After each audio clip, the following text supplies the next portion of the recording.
Assalamualaikum warahmatullahi wabarakatuh.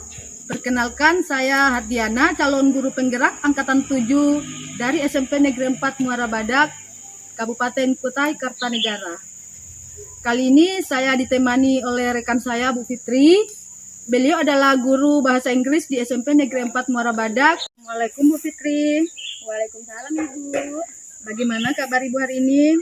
Alhamdulillah baik Bu. Hari ini kita akan mengadakan percakapan pra-observasi. Sebelum Ibu nantinya saya akan mengamati jalannya proses pembelajaran yang akan Ibu lakukan di kelas, atau sebelum saya melakukan supervisi di kelas pembelajaran Ibu. Ya, baik Ibu. Adapun tujuan dilakukannya supervisi ini adalah untuk mengevaluasi jalannya proses pembelajaran yang nanti akan Ibu lakukan. Dan kenapa hari ini kita melakukan percakapan pra-observasi sebagai persiapan awal sebelum Ibu nanti melakukan pembelajaran di kelas. Agar Ibu itu lebih siap dan lebih percaya diri sehingga dapat memberikan pembelajaran terbaik bagi murid nantinya di kelas. Selanjutnya ini Bu, ada beberapa pertanyaan yang akan saya sampaikan kepada Ibu. Yang pertama berkaitan dengan tujuan, kira-kira apa tujuan pembelajaran yang ingin Ibu capai nantinya? Ya, baik Ibu, saya jawab. Untuk tujuan pembelajaran saya pada materi yang akan saya ajarkan di kelas nanti ada 5 Ibu. Baik, untuk tujuan pembelajaran saya yang pertama adalah menentukan bagian-bagian pada prosedur teks dengan benar. Kemudian menemukan informasi tertentu dan juga informasi rinci pada prosedur teks tersebut. Kemudian membandingkan fungsi sosial pada beberapa prosedur teks dengan benar. Dan yang terakhir adalah menyusun prosedur teks singkat dan sederhana berdasarkan kata acak yang telah disediakan dengan baik serta benar. Berarti ada 5 Bu ya tujuan pembelajaran yang ingin Ibu capai. Iya. Oke, ini masih ada pertanyaan saya selanjutnya Bu. Nah, bagaimana dengan area pengembangan yang hendak dicapai? Untuk area pengembangan pada rancangan pembelajaran saya ini ada 2. Yang pertama adalah pada area pengetahuan dan keterampilan. Di pengetahuan, siswa nantinya akan menentukan bagian-bagian pada prosedur teks seperti menentukan informasi tertentu, informasi rinci, dan juga fungsi sosial pada teks prosedur yang akan saya sediakan. Kemudian pada area keterampilannya, siswa akan menyusun teks prosedur singkat dan sederhana berdasarkan kata acak yang nantinya juga akan saya bagikan kepada mereka. Oke, baik Bu. Selanjutnya saya ingin mengetahui bagaimana rancangan pembelajaran yang ingin Ibu terapkan di dalam kelas berkaitan dengan strategi pembelajaran, kemudian model pembelajaran, ataupun dari metode pembelajarannya.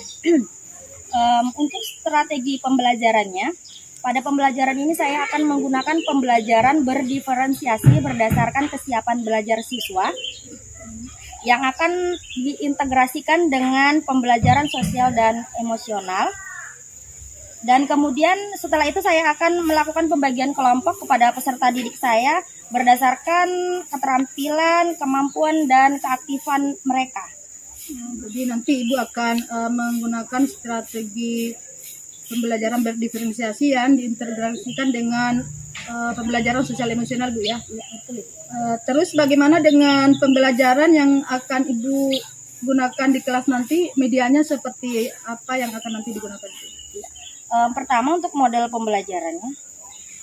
Model pembelajarannya saya akan menggunakan metode pembelajaran cooperative learning Bu. Kemudian metodenya saya akan melakukan diskusi kelompok, kemudian tanya jawab, dan nantinya peserta didik akan melakukan presentasi hasil kerja kelompoknya. Dan untuk media pembelajarannya, saya akan menyediakan berbagai macam contoh teks prosedur, kemudian ada LKPD, lembar kerja siswa. Nanti juga akan saya bagikan atau saya share materinya dengan menggunakan PowerPoint. Tentunya saya akan menggunakan laptop, infocus, dan tentunya siswa harus membawa atau mempunyai kamus bahasa Inggrisnya. Oke, baik Bu. Jadi kira-kira kapan ini Ibu akan melaksanakan kegiatan pembelajaran tersebut? di hari apa, di kelas berapa, kemudian di jam keberapa. Iya. Ini materi yang akan saya ajarkan atau saya rancang adalah kebetulan untuk kelas 9. Dan kebetulan saya ada jam di kelas 9B di hari Rabu di jam pertama dan kedua, Bu.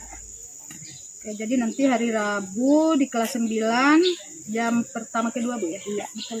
Oke. Jadi nanti di hari itu saya akan datang di kelas Ibu dan melihat, kemudian mencatat hal-hal apa saja yang terjadi nanti di kelas pembelajaran Ibu. Iya.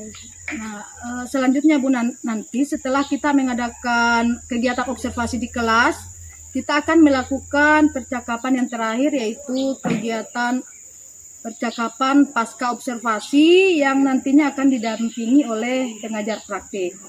Apa yang sudah Ibu dapatkan dari hasil percakapan kita hari ini? Baik, dari percakapan saya dengan Ibu hari ini, kira-kira saya mendapatkan gambaran tentang bagaimana pembelajaran saya nanti akan saya laksanakan, dan tentunya saya akan menyiapkan materi serta lembar kerja, dan juga saya akan mempersiapkan pembagian kelompok pada siswa saya nanti, Bu. Baik Bu, terima kasih banyak atas waktunya. Ibu udah bersedia berbincang-bincang dengan saya dalam percakapan pra-observasi, dan sampai ketemu nanti di kegiatan observasi di kelas. Baik Ibu, terima kasih. Demikianlah percakapan kita hari ini. Sampai bertemu di kegiatan observasi kelas dan juga kegiatan pasca observasi. Wassalamualaikum warahmatullahi wabarakatuh. Baik.